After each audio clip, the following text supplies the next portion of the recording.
Welcome to Srichakra news బులెటిన్ల ముందుగా headlines. Blast తర్వాత సహాయ పనుల్లో ప్రభుత్వ నిర్లక్ష్యం మాజీ CM YS Jagan.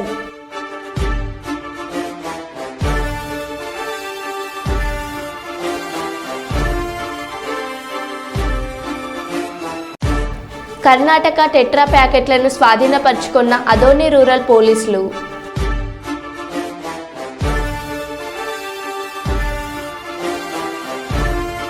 మాదాపూర్లోని N convention కూల్చివేత.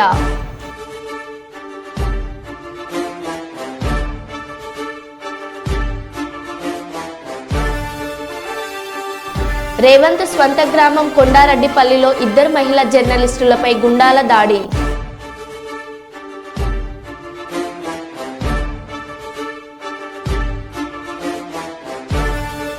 ఆత్మకూరులో రైతుల పోరు, రైతులతో కలిసి ధర్నాలో బైఠాయించిన మాజీ ఎమ్మెల్యే చల్ల ధర్మారెడ్డి.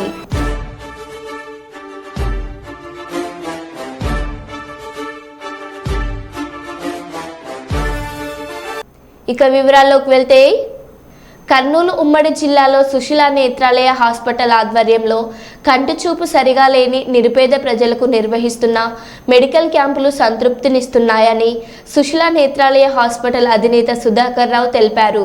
కర్నూలు నగరంలోని బుధవారంపేటలో ఉన్న సుశీల నేత్రాలయ హాస్పిటల్లో రోజా వీధికి చెందిన పేద ప్రజలకు ఉచితంగా కంటి పరీక్షలు చేయడంతో ఆనందాన్ని వ్యక్తం చేస్తూ రోజా వీధి మిసాల సుమలత డాక్టర్ సుధాకర్ రావును డాక్టర్ చందును శాల్వా కప్పి పూల అందించారు. ఈ సందర్భంగా మిసాల సుమలత మాట్లాడుతూ సుశీల నేత్రాలయ హాస్పిటల్ ఆధ్వర్యంలో జర్నలిస్టులకు పేద ప్రజలకు ఉచిత కంటి వైద్య మెడికల్ క్యాంపుల వల్ల కళ్ళను కాపాడుకునేందుకు ఇటుకంటి అద్దాలు అటు కంటి వైద్య పరీక్షలు ఉచితంగా అందించడం సంతోషంగా ఉందని విషయం అన్నారు. ఈ కార్యక్రమంలో హాస్పిటల్ సిబ్బంది నాగార్జున, మద్దమ్మ, ఆనంద్, ఆంజనేయులు, నాగన్న, కాదర్, శంకరమ్మ, నారాయణమ్మ తదితరులు పాల్గొన్నారు.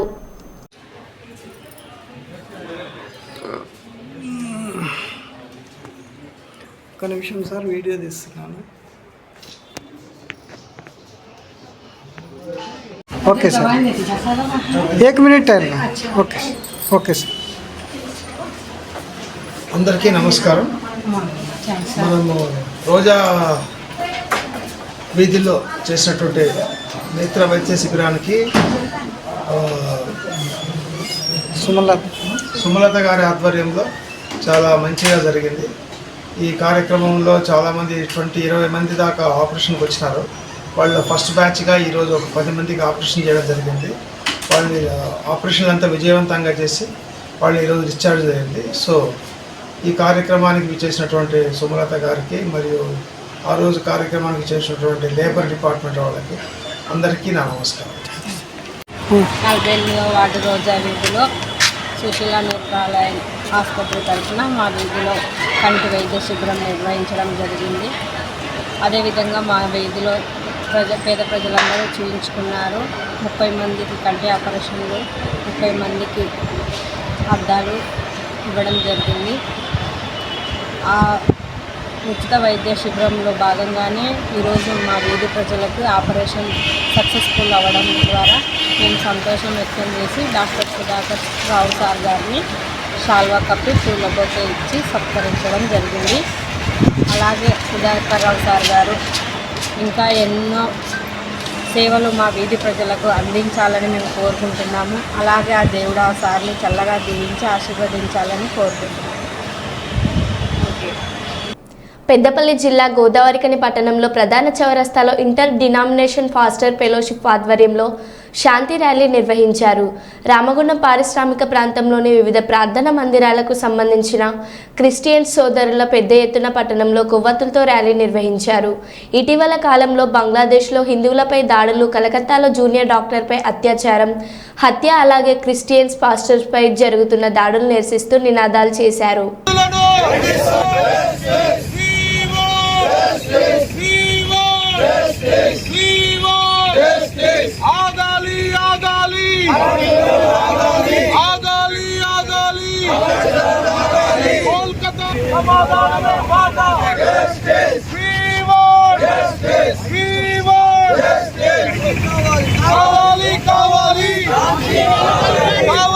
కావాలి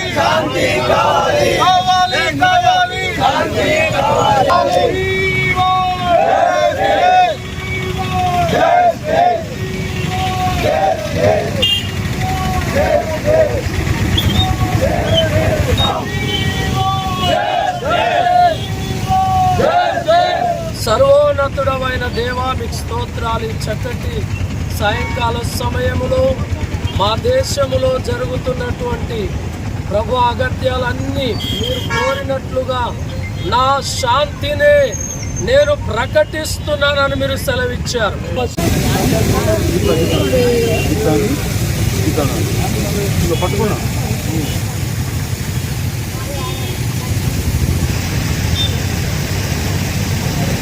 బంగ్లాదేశ్లో హిందూ సోదరులపై జరిగినటువంటి అమానుష్యమైనటువంటి దాడులను దైవజనముగా ఖండిస్తున్నాం. అదేవిధముగా మన దేశంలోని కోలకత్తా రాష్ట్రంలో వైద్యురాలైనటువంటి ఆ యొక్క స్త్రీపై చేసినటువంటి భయంకరమైన అఘాయిత్యాన్ని, అత్యాచారాన్ని తీవ్రంగా ఖండిస్తున్నాం. మహాత్మా గాంధీ గారు చెప్పినటువంటి అద్భుతమైన మాట ఏంటంటే, భారతదేశంలో ఒక స్త్రీ మధ్యరాత్రి ఒంటరిగా దిగినప్పుడు స్వాతంత్రం వచ్చిందని వారు చెప్పారు. కానీ గాంధీ మహాత్ముడు చెప్పినటువంటి ఆ స్వేచ్ఛ ఈ రోజున మన భారతదేశం సోదరి మనులకు లేకుండా పోయింది కనుక తప్పకుండా భారతదేశంలో అధికారులు, నాయకులు ప్రతి ఒక్కరు కూడా భారతదేశంలో స్త్రీలందరికీ తగినటువంటి భద్రతను కల్పించాలని కోరుకుంటున్నాం. అదేవిధంగా ఈ యొక్క దేశంలో ఉన్నటువంటి మత గురువులుగా, దైవ సేవకులు ఉన్నటువంటి పాస్టర్ల మీద జరుగుతున్నటువంటి అఘాయిత్యాలు, అదేవిధముగా దేవుని ప్రజలపై జరుగుతున్నటువంటి అఘాయిత్యాలను తీవ్రంగా మేము ఖండిస్తున్నాం. మొన్నటి దినమున హైదరాబాదులో గాజుల రామారం అనే ప్రాంతంలో ఒక దైవ సేవకుని మీద తీవ్రముగా మత ఛాందస్వాదులు వారి మీద దాడి చేశారు. వారి మందిరములో వస్తువులను ఇబ్బంది చేసి నాశనం చేశారు. దానికి సమయమున వీటన్నిటి మేము ఈ పెద్దపల్లి జిల్లా పాస్ అసోసియేషన్ ఉన్నటువంటి దైవ సేవకులము, అదేవిధముగా విశ్వాసం ఉన్నటువంటి ఈ ప్రాంత ప్రజలముగా మేము దీన్ని తీవ్రంగా ఖండిస్తున్నాము. తగిన న్యాయాన్ని మాకు చేయాలని కూడా మేము ఆశిస్తూ ఉన్నాం. మైనార్టీస్ మీద జరుగుతున్న దాడులు, హిందూ సోదరుల మీద జరుగుతున్న దాడులను మేము ఖండిస్తున్నాం. అలాగే కలకత్తాలో ట్రైనీ డాక్టర్ మీద జరిగిన దాడిని, మహిళల మీద జరుగుతున్న దాడులను మేము ఖండిస్తున్నాం. అలాగే ఈ దేశంలో కూడా మైనార్టీస్ మీద, క్రైస్తవుల మీద, పాస్టర్స్ మీద జరుగుతున్న దాడులను, హింసను మేము వ్యతిరేకిస్తున్నాం, ఖండిస్తున్నాం. ప్రజాస్వామ్యవాదులు, మానవతావాదులందరూ కూడా హింసను, ఈ విధమైన దాడులను ఖండించాలని కూడా మేము జ్ఞాపకం చేస్తున్నాం. లేదంటే ప్రకృతి విలయాన్ని ప్రజలు చూసి మరి ప్రపంచమంతా కూడా ప్రకృతి విలయానికి బలైపోయే పరిస్థితులు వస్తాయి. న్యాయము జరిగినప్పుడే, న్యాయము నీతి ఉన్నప్పుడే ప్రజలు శాంతిగా, సమాధానముగా ఉంటారు. కాబట్టి దాడులన్నింటినీ మేము ఖండిస్తూ ఉన్నాం. దాడులు జరిగిన బాధిత కుటుంబాలకు దేవుడు న్యాయము జరిగించి వారి హృదయాల్లో శాంతిని కలిగించాలని కోరుకుంటున్నాం. అచ్యుతాపురం ఘటనలో ప్రభుత్వం వ్యవహరించిన తీరు, ప్రభుత్వం స్పందించిన తీరు చూస్తే ఈ ఘటన గురించి ఎక్కువ స్పందించకూడదు అనే తాపయాత్రం కనపడిందన్నారు మాజీ సీఎం వైఎస్ జగన్.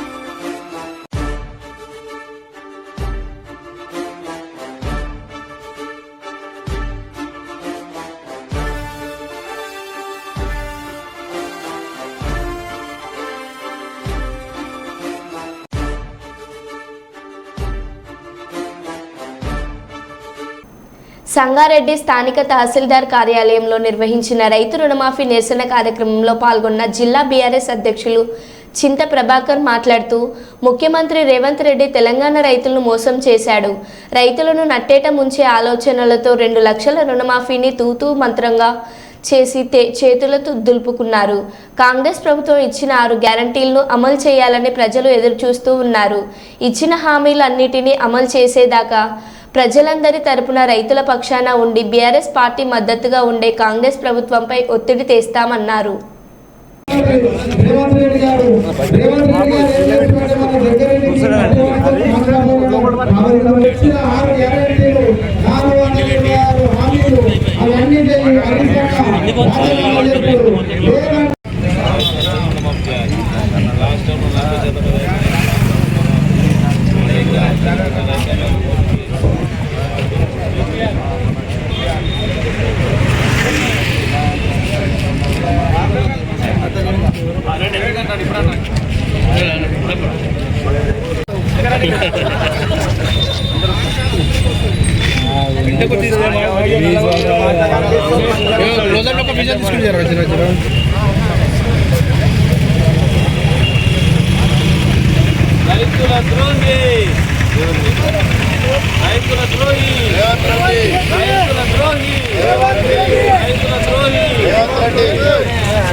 అబద్ధాలతో రేవంత్ రెడ్డి కాంగ్రెస్ ప్రభుత్వం రైతులకు నడ్డి విరిచి మోసం చేసినటువంటి పరిస్థితి ఈరోజు తెలంగాణ రాష్ట్రంలో దాపరించింది. రైతేడిసిన రాజ్యం, ఎద్దెడిసిన యోసం, ఇవి రెండు పారముట్టాయని చెప్పి పెద్దల నానుడి. ఈరోజు రైతులకు నట్టేట ముంచే ఆలోచనతో 2 లక్షల రుణమాఫీ ఎవ్వరికి ఏమీ చేయకుండానే తూతు మంత్రంగా చేతులు దులిపి మొత్తం అంతా అయిపోయింది అని తుమ్మల నాగేశ్వరరావు గారు వ్యవసాయ శాఖ మంత్రి వారు చెప్తారు. 2 లక్షల రుణమాఫీ మొత్తం అయిందని చెప్తున్నటువంటి తుమ్మల మరి వారిది నిజమా? మరి ఉత్తమ్ ఈరోజు టెక్నికల్గా సాంకేతిక పొరపాట్ల వల్ల మొత్తం అందరికీ ఇవ్వలేకపోతున్నాం అని చెప్పి ఉత్తమ్ కుమార్ రెడ్డి గారు చెప్తున్నారు. మరి అదే రకంగా శ్రీనివాసరెడ్డి ఆయనైతే ఇంకా 12,500 రూపాయలు వేయాల్సిన అవసరం ఉంది. 12,000 కోట్లు వేస్తే మొత్తం అందరికీ మరి చేరుతుందని చెప్పి వారు చెప్పడం జరుగుతూ ఉంది. మరి అదే రకంగా బట్టి కూడా ఈరోజు ఆర్థిక శాఖ మంత్రులు ఆయన 7,500 కోట్ల రూపాయలు మాత్రమే ఈరోజు వేసినామని చెప్పడం ఇది విడ్డూరంగా ఉంది. ఈరోజు మంత్రుల మధ్యన సఖ్యత లేదు, ఏం మాట్లాడుతున్నారో వాళ్ళకే తెలియదు. మరి అదే రకంగా మరి మొదటైతే 49,000 కోట్లు మరి రైతులకు చెల్లిస్తామని చెప్పి రేవంత్ రెడ్డి చాలా సభల్లో చెప్పిండు. మరి ఆ తర్వాత 40,000 కోట్లు మేము కడుపు కట్టుకొని 1 సంవత్సరం కష్టపడితే అందరికీ ఇవ్వచ్చు అని చెప్పి ఆయన్ని చెప్పిండు. మరి ఆ తదుపరి 31,000 కోట్లు మంత్రివర్గ సమావేశంలో మరి నిర్ణయించి ఈ రైతులకు సత్వరంగా ఇస్తామని చెప్పిండ్రు. బడ్జెట్లో పెట్టింది మాత్రం 26,000 కోట్లు. మరి రైతులకు ఇచ్చింది మాత్రం ఇస్తామన్నది మాత్రం చేస్తున్నది 17,000 కోట్లు మాత్రమే. అంటే వాళ్ళకి ఎక్కడ పొంతన లేదు. కానీ రైతులు ఈరోజు కళ్ళుల్లో ఒత్తులేసుకొని ఎప్పుడు ఇస్తారని ఎదురుస్తూ ఉన్నారు. దానికి రకరకాల ఆంక్షలు, ఐటీ ఉన్న రైతులకి ఇవ్వం, ప్రభుత్వ ఉద్యోగి అయితే ఇవ్వం, రిటైర్మెంట్ ఉద్యోగస్తుడైతే ఇవ్వం. మరి ఈ రకంగా ఆంక్షలు పెట్టి ఏకనామం పెట్టి పావుల శాతం మాత్రమే రైతులకి ఈరోజు రుణమాఫీ ఇస్తున్నటువంటి పరిస్థితి. ఈరోజు 6 గ్యారంటీలైనా ఇచ్చిన ప్రతి హామీ అయినా ఈరోజు ప్రజలందరూ కూడా ఎదురు చూస్తూ ఉన్నారు. ఈరోజు ప్రజలకు ఇచ్చినటువంటి వాగ్దానాలు, అలవి కానటువంటి వాగ్దానాలన్నీ కూడా నెరవేర్చాలని ప్రజలు కోరుకుంటా ఉన్నారు. మరి ప్రజల పక్షాన బీఆర్ఎస్ పార్టీ కేసీఆర్ గారి నాయకత్వంలో, ఈరోజు కేటీఆర్ గారి నాయకత్వంలో ప్రజల పక్షాన, రైతుల పక్షాన మేము వాళ్ళంటూ ఉండి పోరాడతాం. అవన్నీ ఇచ్చి నెరవేరే వరకు మేము ప్రజల పక్షాన ఈరోజు ప్రభుత్వం మీద ఒత్తిడి తెస్తాం. జై తెలంగాణ. మహిళలపై జరుగుతున్న అత్యాచారాలు, హత్యలను అరికట్టేందుకు డాక్టర్లకు రక్షణ కల్పించేందుకు సమగ్రమైన చట్టం చేయాలని, కలకత్తాలో డాక్టర్ను అత్యాచారం చేసి హత్య చేసిన నిందితులను కఠినంగా శిక్షించాలని కోరుతూ AP anganwadi teachers helpers workers union జిల్లా కమిటీ సిఐటియు ఆధ్వర్యంలో జిల్లా కలెక్టర్ కార్యాలయం వద్ద నిరసన కార్యక్రమాన్ని చేపట్టడం జరిగింది. ఈ కార్యక్రమానికి అంగన్వాడీ యూనియన్ జిల్లా నాయకురాలు బాలదుర్గమ్మ అధ్యక్షత వహించారు.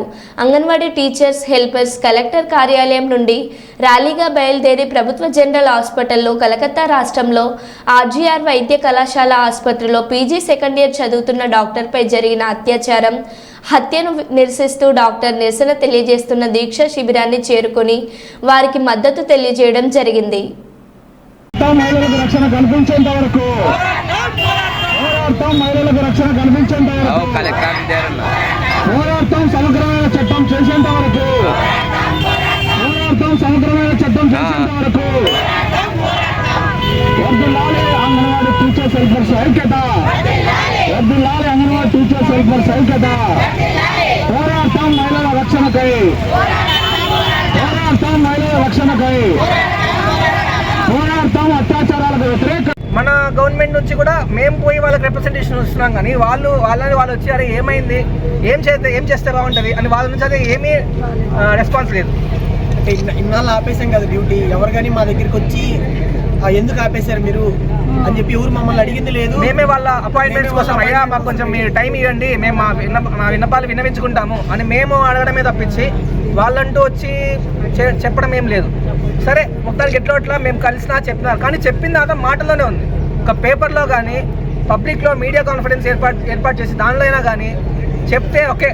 ఇప్పుడు మా డిమాండ్స్ ఏంటంటే ఒక పోలీస్ ప్రొటెక్షన్ కావాలి, ఇక్కడనే కాదు అన్ని గవర్నమెంట్ హాస్పిటల్లో ఏదైతే చాలా సెన్సిటివ్ ఏరియాస్ ఉంటాయి, ఇప్పుడు క్యాజువాలిటీలో కానీ డెలివరీ రూముల్లో కానీ ఎలా అంటే ఇక్కడ ఎక్కువ మంది గుమిగూడతారు జనాలు. సో ఏ చిన్న మిస్కమ్యూనికేషన్ అయినా సరే దాడికి దిగబడతారు. మాకు చాలా ప్రమాదకరంగా ఉంటుంది సిచ్యువేషన్. అయితే అలాంటి సెన్సిటివ్ ఏరియాస్లో పోలీస్ ప్రొటెక్షన్ ఇవ్వండి అయ్యా అని అర్థిస్తున్నాం. ఇది ఆల్రెడీ మనకి తెలంగాణ గవర్నమెంట్ 2019లోనే స్టార్ట్ చేసింది, కానీ మన దగ్గర ఏమీ అది చదవడం లేదు. ఇప్పుడైనా ఏమన్నా మాటల్లోనే ఉంది, అది కూడా ఏది పేపర్ మీద అయితే ఇంతవరకు రాలేదు. అది పేపర్ మీద వచ్చేంత వరకు మేమైతే పోరాటం కంటిన్యూ చేయాలని అనుకుంటున్నాం. అది ఆ ప్రిన్సిపల్ గారు జరిగిన తర్వాత అక్కడ చూసిన తర్వాత కూడా ఆ అమ్మాయి ముక్కులోంచి, చెవులోంచి, నోట్లోంచి పెద్ద ఎత్తున రక్తం వస్తూ ఉంది. ఈజీగా మనిషిని చూస్తే అర్థమవుతుంది ఎట్లా ఉంది పరిస్థితి, ఆ పొజిషన్ చూస్తే అర్థమవుతుంది. అయినా కూడా ఆయన సూసైడ్ అని చెప్పడం అంటే ఒక ప్రిన్సిపల్, ఒక బాధ్యత గల ఆఫీసరు ఆ రకంగా చెప్పాడంటే ఏముంది. అయితే ఆయనను మనం సస్పెండ్ చేయని డిమాండ్ చేశాము, ఆయన సస్పెండ్ చేయలేదు. ఆయన రాజీనామా చేసినాడు, రాజీనామాను ఆమోదించుకొని ట్రాన్స్ఫర్ చేసినాడు. అంటే ఆయనకు ఆ గవర్నమెంట్కు ఏదో అవినాభావ సంబంధం లింక్ ఉంది. అందుకని ఆయన విషయంలో చాలా జాగ్రత్తగా ఏమి చేయకుండా పరిస్థితిలో ఉంది. అంటే అక్కడ కొంత కుట్ర జరుగుతూ ఉంది, కుంభకోణాలు జరుగుతూ ఉన్నాయని చెప్పే పద్ధతిలో దానికి ఫుల్ సపోర్ట్ చేస్తూ ఉన్నాడు. వాళ్ళు గవర్నమెంట్ సపోర్ట్ చేస్తుంది కాబట్టి గవర్నమెంట్ వాళ్ళకి అనుకూలంగా ఉంది. అందుకని చెప్పేసి మనం అతన్ని కూడా కుట్రదారుడుగా అతన్ని కూడా దాంట్లో ఇన్వాల్వ్ చేయాల్సిన అవసరం అయితే ఉంది. అందుకనే వాళ్ళ అమ్మ నాన్న చాలా బాధపడుతున్నారు. మా అమ్మాయి పీజీ సెకండ్ ఇయర్ అమ్మాయి, ఎంబీబీఎస్ అయిపోయి పీజీ వచ్చి పీజీ సెకండ్ ఇయర్ అమ్మాయి. మరి డాక్టర్స్ అంటే దేవుళ్ళు, మనకి ఎప్పుడు ఏం జరిగినా మనం వెళ్తే మనం చూసేవాళ్ళు. అట్లాంటి వాళ్ళకే రక్షణ లేకుంటే ఇంకా మామూలు వాళ్ళకి ఏం రక్షణ ఉంటుంది? వాళ్ళకి సెక్యూరిటీ కావాలా? సార్ వాళ్ళు చెప్పారు, మన కర్నూలు హాస్పిటల్ కూడా పెద్ద హాస్పిటల్, రాయలసీమకే తలమానికంగా ఉన్న హాస్పిటల్, ఎంతోమంది ఇక్కడికి వస్తూ ఉంటారు. మరి అలాంటప్పుడు ఇక్కడ రక్షణ ఉండాలా? చివరికి వాష్రూమ్స్ కూడా, బాత్రూమ్లు లేవంటే ఏంటది? ఏం చేస్తున్నట్టు ఇక్కడ? ఏం హాస్పిటల్ అన్నట్టుగా మంచినీళ్ళు కూడా లేవంటే ఎట్లా? వాళ్ళు ఎట్లా ఉండాలా? ఎట్లా చేయాలా? ఎందుకంటే సీరియస్ ఉంటాయి వాళ్ళు. ఒకసారి తిండి కూడా తినకుండా చేస్తుంటారు, వాళ్ళకి తిండి ఉండదు, తినే టైం ఉండదు, ముందు ఆ పేషెంట్ ముఖ్యము. అట్లా వాళ్ళు చేస్తుంటారు. మరి అంతనే చేసే వాళ్ళకు రక్షణ కల్పించాల్సిన బాధ్యత ఈ ప్రభుత్వాల పైన ఉంది కదా. కాబట్టి వాళ్ళు అడిగే తప్పేం కాదు, మాకు రక్షణ కల్పించండి. సపరేట్ ఒక సమగ్రమైన చట్టం తీసుకురండి. దీనికోసం డాక్టర్స్ ఉంటాం మేము, మా మీద దాడులు జరుగుతూ ఉంటాయి, చాలా జరిగినాయి. అంతకుముందు కూడా మన జనరల్ హాస్పిటల్ దగ్గర కూడా జరిగినవి. పోయి వాళ్ళని కొట్టాలని ప్రయత్నాలు చేయడం జరిగినవి. ఎందుకంటే వాళ్ళు ఏదో చేసినండి, పేషెంట్ సీరియస్ వస్తారు, వీళ్ళు చూసే లోపల చనిపోతారు. మీరేమో చేస్తారని చెప్పించే పద్ధతిలో వాళ్ళ మీద కోపాన్ని వీళ్ళ మీద చూపించే పద్ధతిలో చేస్తూ ఉంటారు. కాబట్టి దానికి సంబంధించి ఒక చట్టం తీసుకురండి, మాకు సెక్యూరిటీ. ఎంతమంది పోలీసులు ఉన్నారు, ఒక పోలీస్ సిబ్బందిని సపరేట్గా వీళ్ళకంటూ పెట్టేస్తే ఎప్పుడు వాళ్ళు సెక్యూరిటీగా ఉంటారు. వాళ్ళ డ్యూటీలో వాళ్ళకి వేస్తే వీళ్ళకు కూడా ఇబ్బందులు, ధైర్యంగా ఉంటుంది, ధైర్యంగా వాళ్ళు చేయగలుగుతారు. కాబట్టి కనీసమైన వసతులు కల్పించాలి వాళ్ళకు. అంటే సెక్యూరిటీ ఏర్పాటు చేయాల్సిన అవసరం ఉంది. ఓ చట్టాన్ని ఇలాంటివి ఎందుకంటే ఆ అమ్మాయిని మానవ మృగాలు, మామూలు మృగాలు కాదు, మృగాల కన్నా కొంత ఇది ఉంటుందేమో. నీతి నియమము. అంతకన్నా ఘోరంగా మానవ మృగాలు అమ్మాయిని ఆ రకమైన అత్యాచారం చేసి ఆ రకంగా చంపేసి అన్ని రకాలుగా ఇబ్బంది పెట్టి నిజంగా ఆలోచిస్తే ఎంత నరకం అనుభవించింది అమ్మాయి అని చెప్పేసి. కాబట్టి ఇవే కాదు, చాలా జరుగుతూ ఉన్నాయి. ఇప్పుడు దీని తర్వాత మహారాష్ట్ర కూడా జరిగింది. 6 నెలలు 6 సంవత్సరాలు 4 సంవత్సరాల పిల్లలను అక్కడ స్కూల్లో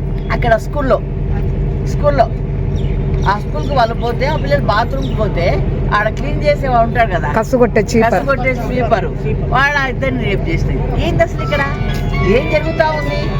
6 నెలల పసిపిల్లల నుంచి 60 సంవత్సరాల ముసలి వాళ్ళ వరకు కూడా ఈరోజు అత్యాచారం జరిపి హత్యలు చేస్తూ ఉంటే ప్రభుత్వాలు, కేంద్ర ప్రభుత్వం ఏం చేస్తుంది, రాష్ట్ర ప్రభుత్వం ఏం చేస్తుంది? నిమ్మకు చేత చూస్తున్నారు, పెరిగిపోతూ ఉన్నాయి. నిర్భయ చట్టం అంటారు, దిశ చట్టం అంటారు. ఎన్ని చట్టాలు వచ్చే చుట్టాలాగానే ఉన్నాయి తప్ప అవి మనకేం ఉపయోగపడే పరిస్థితి లేదు, మనకు సెక్యూరిటీ కల్పించే పరిస్థితి లేరు. కాబట్టి డాక్టర్స్కి అట్లయిందంటే మామూలు మనుషుల సంగతి ఏంటి? డాక్టర్స్, మహిళా డాక్టర్స్, నర్సులు, చాలా మంది హాస్పిటల్లో మహిళా నర్సులు అంతా పనిచేస్తూ ఉంటారు. నైట్ డ్యూటీలు ఉంటాయి, 36 గంటలు పనిచేస్తారు. మరి వాళ్ళకి సెక్యూరిటీ ఏంటి? ఎవరిస్తారు? ఎవరు ఇవ్వాలా? కాబట్టి అడగని తప్పు కాదు, వాళ్ళే కాదు, మనమంతా ఫుల్ సపోర్టు. మీకే అందరికీ రక్షణ కల్పించాలా, ముఖ్యంగా డాక్టర్స్ వెంటనే రక్షణ కల్పించాలన్న పద్ధతిలో ఈరోజు మనం ఇక్కడికి రావడం కూడా జరిగింది. వచ్చి ఎందుకంటే వీళ్ళు ఇక్కడ చేస్తుందని తెలిసి కూడా ఒకసారి మాట్లాడి కనీసం వాళ్ళ దగ్గర మాట్లాడి వెళ్దామని చెప్పేసి మేము రావడం జరిగింది సార్. వీళ్ళంతా అంగన్వాడీ వర్కర్స్ అంతా హెల్పర్స్ కూడా ఉన్నారు. వీళ్ళు మన సిఐటి. అంతరిక్ష శాస్త్రజ్ఞులు, ఇంజనీర్లు, నిపుణులు కావాలి. భారత అంతరిక్ష విజయాలు యువత స్ఫూర్తిగా తీసుకోవాలి. రేపటి అంతరిక్ష యుగానికి సిద్ధం కావాల్సి ఉంది. దృఢ సంకల్పం, ఆచరణలు కావాలి. 2029 చంద్రుడి దగ్గర అంతరిక్ష కేంద్రాన్ని నిర్మాణానికి కేంద్రం ముందడుగులు. అంతరిక్ష రంగంలో మేటిగా నిలబడడానికి అంతరిక్ష శాస్త్రజ్ఞులను, ఇంజనీర్లను, నిపుణులను తయారు చేయవలసిన బాధ్యత ఇటు తల్లిదండ్రులపై అటు ఉపాధ్యాయులపై ఉందని భాష్యం పాఠశాల ప్రిన్సిపల్ శ్రావణ్ కుమార్ తెలిపారు. కర్నూలు నగరంలోని 49వ వార్డు సంకల్బాగ్ భాష్యం పాఠశాలలో జాతీయ అంతరిక్ష దినోత్సవం సందర్భంగా ఫస్ట్ స్టెప్ కంప్యూటర్ శిక్షణ పొందిన విద్యార్థులకు గుర్తింపు పత్రాలను పంపిణీ చేశారు. మహిళలకు రక్షణ కల్పించేంత వరకు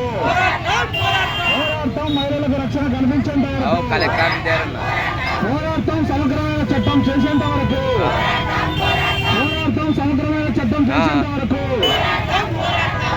వర్ధిల్లాలి అంగన్వాడీ టీచర్స్ హెల్పర్స్ ఐక్యత, వర్ధిల్లాలి అంగన్వాడీ టీచర్స్ హెల్పర్స్ ఐక్యత.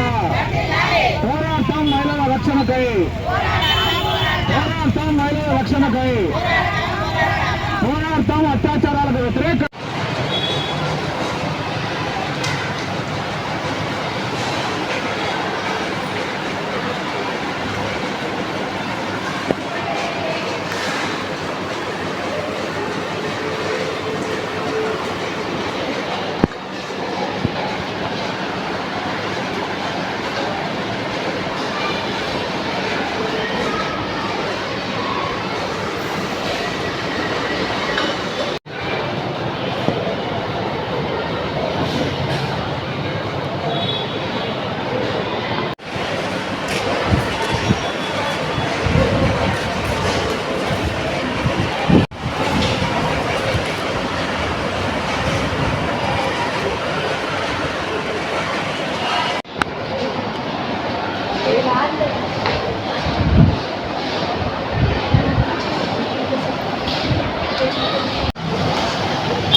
Okay sir, okay sir.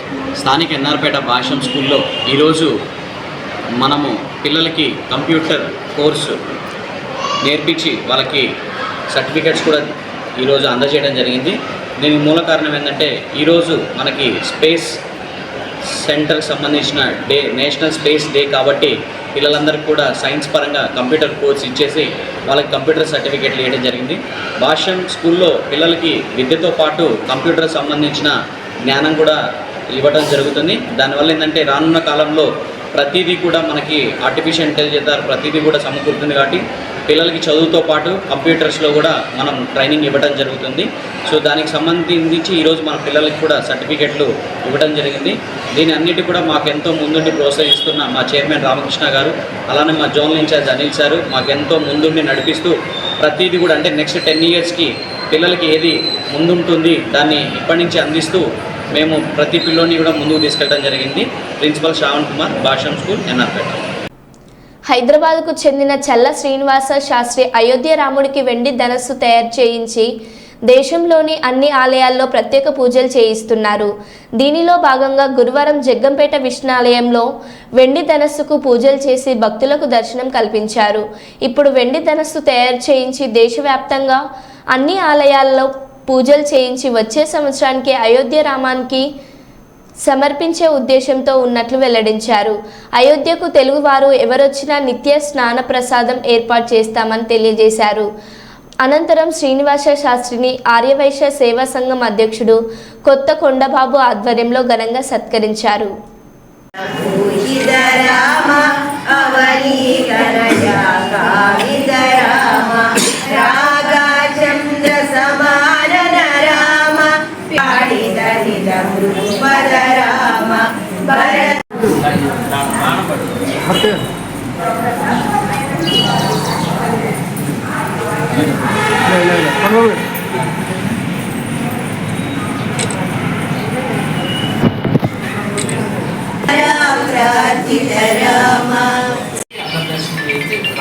వచ్చే సంవత్సరం కోదండరాముడు ప్రతిష్ట ఆ టైంకి ఇది అక్కడ చేస్తాం.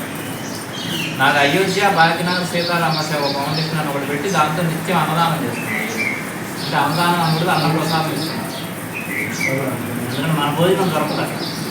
నేను లడ్డు పంచుతుంటే రోజు భోజనం అందరూ అడిగేవాళ్ళు నన్ను వచ్చాక, కానీ బాగా రెస్పాన్స్ ఉంది. అందరూ చక్కగా భోజనం చేస్తున్నారు. ఇప్పుడే చూపిస్తాయి. ఈరోజు కూడా సంతోషంగా ఇవ్వచ్చు. ఏమన్నా మీరు ఇస్తే ఇంకో 10 మంది భోజనం. అంటే ముందుగా 2-3 గంటల ముందు చెప్తే భోజనం రెడీ చేసి పెట్టాలి. స్థలం కూడా తీసుకున్నాను.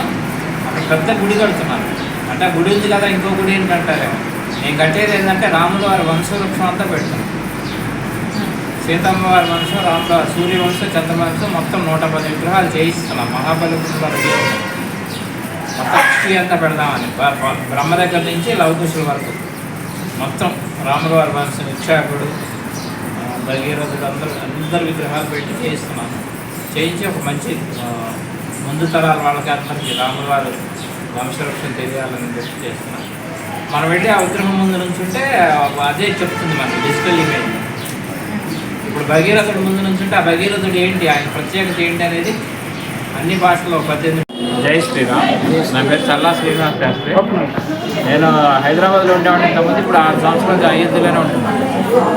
అక్కడ శంకుస్థాపనలో 5 వెండిట్లు ఇచ్చాను. తర్వాత బంగారు పాదుకులు, వెండి పాదుకులు తయారు చేసి స్వామివారికి సమర్పించాను ప్రతిష్టాపన. ఇప్పుడు ధనుసు చేయించి మొత్తం దేశవ్యాప్తంగా తిప్పి అన్ని దేవాలయాల్లో పూజలు చేయించి వచ్చే సంవత్సరానికి రాముల వారికి సమర్పించాలన్న ఉద్దేశంతో ఈరోజు ఇక్కడ జగ్గంపేట రావడం జరిగింది.